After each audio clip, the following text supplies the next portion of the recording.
జై శ్రీరామ్. ఈరోజు మనం పర్వదినాల మహిమను తెలియజేసేటటువంటి ఒక శ్లోకాన్ని మరియు మానవ జన్మ దుర్లభమైనది, ఆ దుర్లభమైనటువంటి మానవ జన్మ గురించి తెలియజేసేటటువంటి ఇంకొక శ్లోకం, శ్రీరంగనాథుడి మహిమను తెలియజేసేటటువంటి ఒక శ్లోకం, జంబుకేశ్వర స్వామివారి మహిమను తెలియజేసే శ్లోకం, అఖిలాండేశ్వరి అమ్మవారిని మహిమను తెలియజేసేటటువంటి శ్లోకాన్ని తెలుసుకోబోతున్నాం. ఒకసారి గమనించండి. ముందుగా మనం ప్రధానంగా తెలుసుకోవాల్సింది ఏమిటయ్యా అంటే మానవ జన్మ ఎంత గొప్పది. చూడండి, చాలా జాగ్రత్తగా మనం గడపవలసి ఉంటుంది 100 సంవత్సరాల ఆయుర్దాయాన్ని. ఇందులో తెలియజేస్తున్నారు శ్లోకం, చూడండి ఎంత గంభీరంగా ఉందో. జంతువునాం నరజన్మ దుర్లభం అండి, జంతువునాం నరజన్మ దుర్లభం. మనం అందరం కూడా జంతువులమే అంటోందండి శాస్త్రం. మనం అందరం మనుషులం, మేము జంతువుల కన్నా ఎక్కువ గొప్పవాళ్ళం అని అనుకుంటూ ఉంటాం కదా సహజంగా. కానీ మనిషి కూడా ఏమండి, మనిషి కూడా జంతువే, పశువే. ఏమంటే మనందరికీ పశుపతి ఎవరు? ఈశ్వరుడు. కాబట్టి మనం 2 కాళ్లతో నడిచే పశువులం, జంతువులం, ద్విపాత్ పశువులం అంటారు.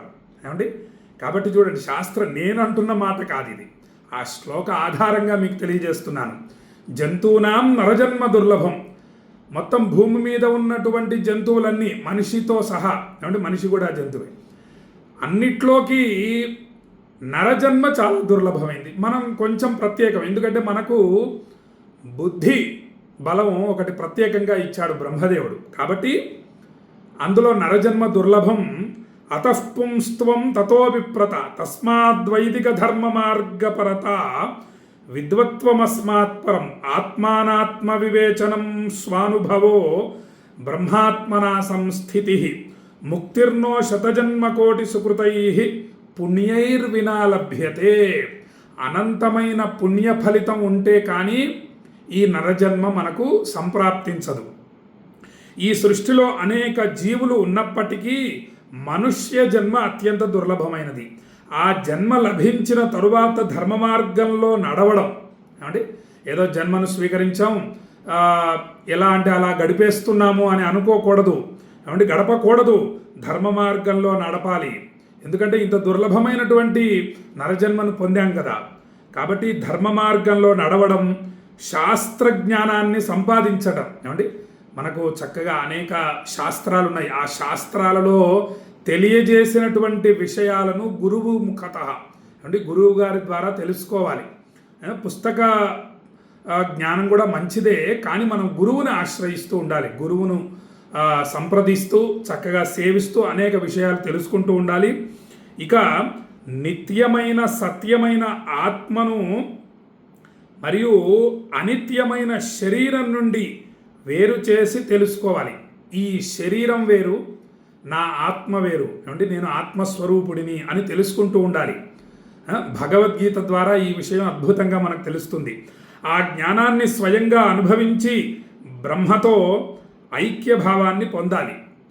ఇవన్నీ కోట్లాది జన్మల పుణ్యఫలంతోనే సాధ్యమవుతాయి. అందుకే ఈ అమూల్యమైన మనుష్య జన్మను భగవత్ సేవకు, ధర్మాచరణకు, ఆత్మజ్ఞాన సాధనకు వినియోగించాలి. ఏమంటే అద్భుతం కదా. ఇక మనం 2వ శ్లోకం, ఎందుకంటే 10 నిమిషాల వీడియోలోనే మొత్తం మనం 5 శ్లోకాలను తెలుసుకోవాలి కాబట్టి తర్వాత శ్లోకానికి మనం ప్రయాణిద్దాం. ఇక పర్వదినాల మహిమను తెలియజేసే శ్లోకం. యానీహ పర్వదినాని పుణ్యాని దేవర్షి పితృపూజితాని తేషు కృతం హి యత్పుణ్యం అనంత ఫలదం భవేత్. దేవతలు, మహర్షులు, పితృదేవతలు పవిత్రమైనవిగా ప్రకటించిన పర్వదినాలలో చేసే పూజ, జపం, దానం, ధర్మకార్యాలు అనంతమైన అక్షయ పుణ్య ఫలితాన్ని ప్రసాదిస్తాయి. ఇందాక తెలియజేశాను కదా, నరజన్మ మనకు సంప్రాప్తించాలి అంటే అనంతమైన పుణ్య ఫలితం చేసి ఉండాలి. చేసి ఉన్నాం కాబట్టి ఈ దుర్లభమైనటువంటి మనుష్య జన్మను, నరజన్మను పొందాం. ఈ పొందినటువంటి మనుష్య జన్మను ఇంకా అక్షయ పుణ్య ఫలితాలను పొంది దుర్లభమైనటువంటి వైకుంఠ ప్రాప్తి, కైలాస ప్రాప్తి, మొదలైనవి పొందాలి. 100 సంవత్సరాలు నిండు నూరేళ్లు సుఖంగా జీవించి ఏమండి అలా అటువంటి దుర్లభమైనటువంటి లోకాలు పొందాలి అంటే అనంతమైన పుణ్య ఫలితం ఉండాలి. అలా అనంతమైన పుణ్య ఫలితాన్ని మనం పొందాలంటే పుణ్యక్షేత్రాలను ఆశ్రయించాలి, ధ్యానించాలి.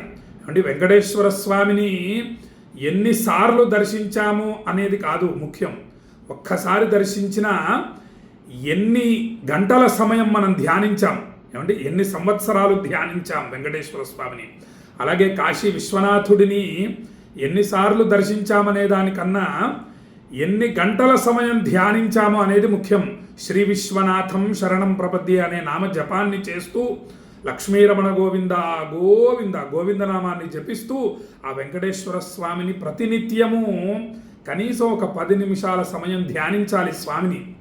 ఏమండి ఎలా ధ్యానించామనేది ముఖ్యం. పర్వదినాలు కేవలం పండుగలు కావు, అవి భగవంతుని అనుగ్రహాన్ని విశేషంగా పొందే దివ్య అవకాశాలు. ఏమండి భగవంతుడి అనుగ్రహాన్ని పొందే దివ్య అవకాశాలు.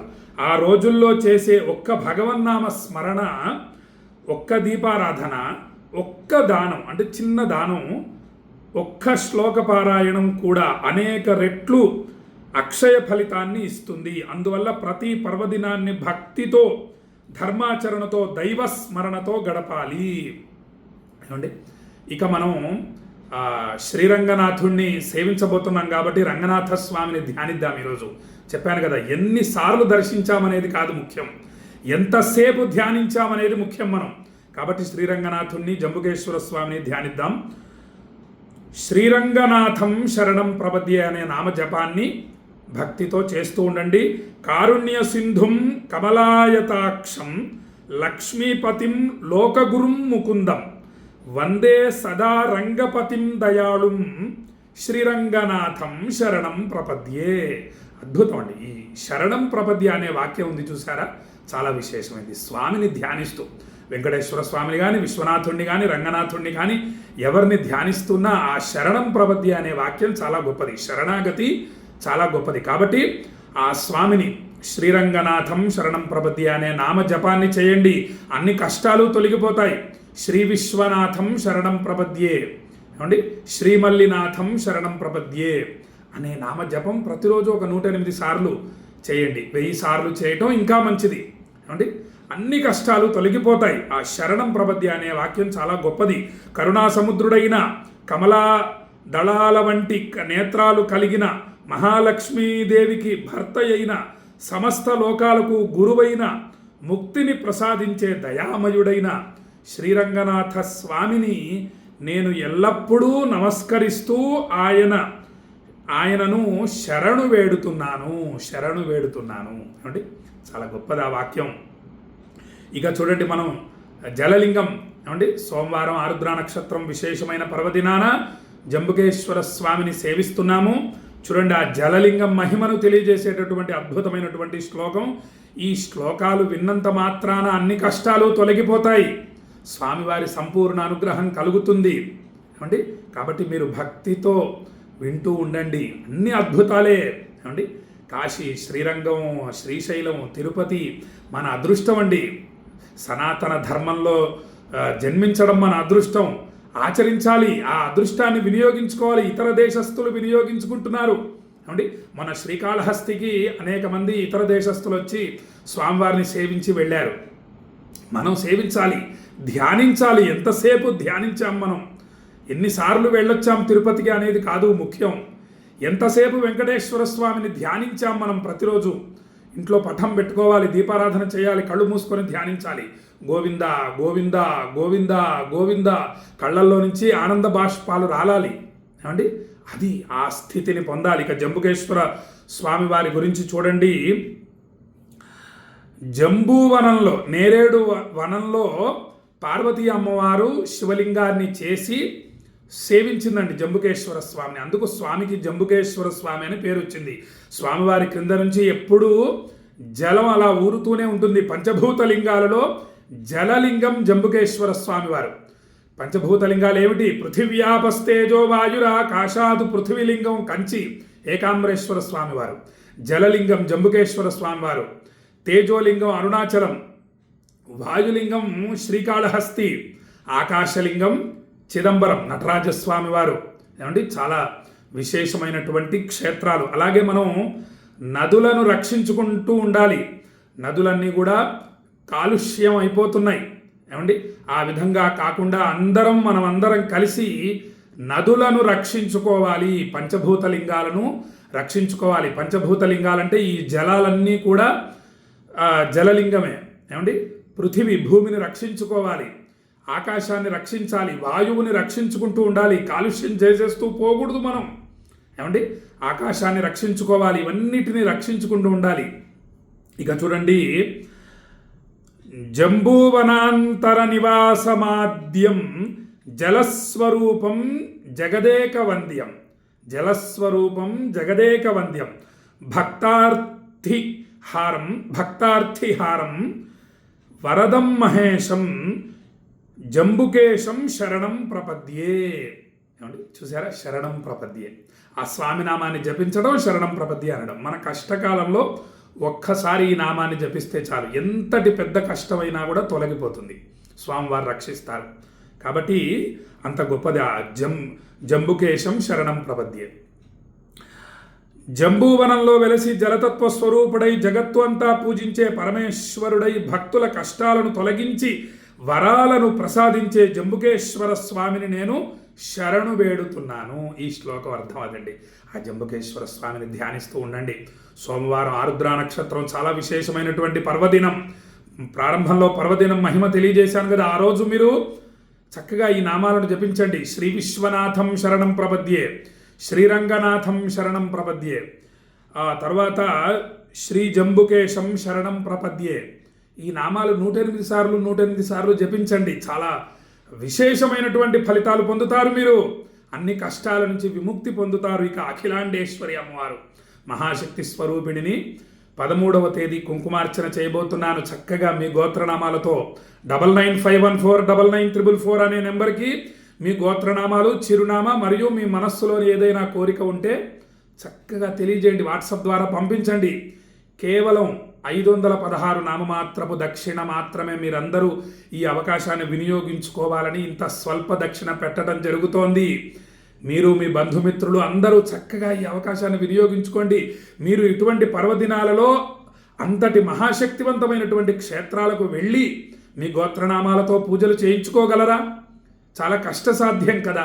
మరి ఆ కాశీ విశ్వనాథుడి అనుగ్రహంతో మీకు నా ద్వారా ఇంతటి అద్భుత అవకాశం వస్తోంది కాబట్టి చక్కగా వినియోగించుకొని సమస్త దోషాల నుండి విముక్తి పొంది ఆయురారోగ్య అష్టైశ్వర్యాలను పిల్లాపాపలను పొంది సుఖంగా నిండు నూరేళ్లు సుఖంగా ఉండి ఏమంటే దుర్లభమైనటువంటి వైకుంఠ ప్రాప్తి, కైలాస ప్రాప్తి, స్వర్గలోక ప్రాప్తి మొదలైన వాటిని పొందాలండి. ఇంతటి దుర్లభమైన నరజన్మ పొంది అటువంటివి పొందకపోతే ఎట్లా లోకాలను? అంతటి పుణ్య ఫలితాన్ని పొందాలి మనం. ఇటువంటి మహాపుణ్యక్షేత్రాలలో మీరు మీ గోత్రనామాలతో పూజలు చేయించుకోవడం వల్ల అంతటి అక్షయ పుణ్య ఫలితాలు పొందుతారు. ఇక 100 సంవత్సరాలు సుఖంగా జీవిస్తారు ఆయురారోగ్య అష్టైశ్వర్యాలతో. ఇక చూడండి, అఖిలాండేశ్వరి అమ్మవారి ధ్యాన శ్లోకాన్ని భక్తితో గమనిద్దాం. అఖిలాండేశ్వరీం దేవీం ఆనందామృత వర్షిణీం. అద్భుతమైనటువంటి ధ్యాన శ్లోకం. అఖిలాండేశ్వరీం దేవీం ఆనందామృత వర్షిణీం భక్తాభీష్ట ప్రదాం నిత్యాం వందే జగదంబికాం. చాలా అద్భుతమైనది కదండి శ్లోకం. సమస్త విశ్వానికి అధిష్టాత్రి అయిన ఆనందామృతాన్ని కురిపించే భక్తుల కోరికలు నెరవేర్చే జగజ్జనని అఖిలాండేశ్వరి అమ్మవారిని నేను నిత్యం ధ్యానిస్తూ నమస్కరిస్తున్నాను, సేవిస్తున్నాను. ప్రతి ధ్యాన శ్లోకం ఇదే తెలియజేస్తుండండి. మనము ప్రాణాయామం చేసి ధ్యానించాలి ఆ దేవతను, విశ్వనాథుడిని, విశాలాక్షి అమ్మవారిని, అఖిలాండేశ్వరి అమ్మవారిని, కామాక్షి అమ్మవారిని, దుర్గా అమ్మవారిని, ఏమండి మల్లికార్జున స్వామిని, వెంకటేశ్వర స్వామి ధ్యానించాలండి. ఎన్ని గంటల సమయం మనం ధ్యానించామనేది ముఖ్యం. ఆనందంలో స్వామివారిని ధ్యానించాలి.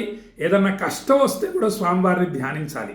స్వామి నాకు ఫలానా కష్టం వచ్చింది అని చెప్పి కళ్ళు మూసుకొని స్వామివారి నామజపం 1 గంట సేపు చేయాలండి. కళ్ళు మూసుకొని దేవుడి ముందు మందిరంలో కూర్చోవచ్చు, లేదా ఒక ప్రశాంతమైనటువంటి ఒక గదిలో కూర్చొని చక్కగా తలుపులన్నీ వేసుకొని ఫ్యాన్ వేసుకొని అలా కుర్చీలో అయినా కూర్చొని ధ్యానిస్తూ ఉండాలి. ధ్యానం చాలా గొప్పది ఏమండి. కాబట్టి ఈ విధంగా చక్కని శ్లోకాలు మనం తెలుసుకొని ధన్యతను పొందాము. చక్కగా ఈ వీడియోని మీ బంధుమిత్రులందరికీ షేర్ చేయండి అని భక్తులకు తెలియజేస్తూ, రేపు ఇంకొన్ని అద్భుతమైన శ్లోకాలు మీకు చక్కని చిన్న వీడియో ద్వారా పంపిస్తాను. అందరూ కూడా శ్రద్ధగా వినండి.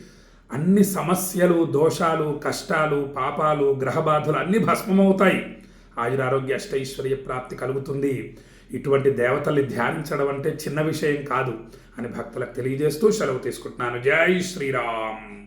విశ్వనాథాయ మంగళం, విశ్వనాథాయ మంగళం, విశ్వనాథాయ మంగళం. శ్రీరంగనాథ స్వామికి జై, జంబుకేశ్వర స్వామికి జై, అఖిలాండేశ్వరి మాతాకు జై.